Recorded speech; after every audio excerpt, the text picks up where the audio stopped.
ഞാൻ നിനക്ക് തരാൻ പോകുന്ന ഈ ഉടമ്പടി പത്രിക നീ പേടകത്തിനുള്ളിൽ നിക്ഷേപിക്കണം എന്ന വചനത്തെ അനുസ്മരിച്ചുകൊണ്ട് പുതിയ നിയമത്തിലെ വാഗ്ദാന പേടകമായ പരിശുദ്ധ അമ്മയുടെ മധ്യസ്ഥതയിലാണ് കൃപാസനത്തിൽ ഉടമ്പടി പ്രാർത്ഥനാ നിയോഗങ്ങൾ എല്ലാം തന്നെ സമർപ്പിക്കുന്നത്.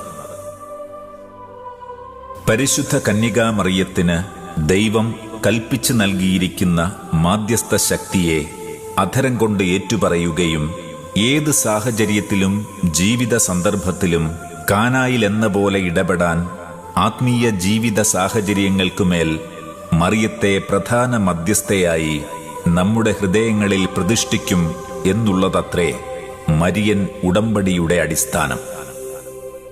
അനുഗ്രഹ സമയത്തെപ്പോലും സ്വാധീനിക്കാനുള്ള അധികാരം അമ്മയ്ക്ക് കൽപ്പിച്ചു നൽകപ്പെട്ടു എന്നത് അടയാളങ്ങളുടെ പുസ്തകത്തിൽ എഴുതപ്പെട്ടു.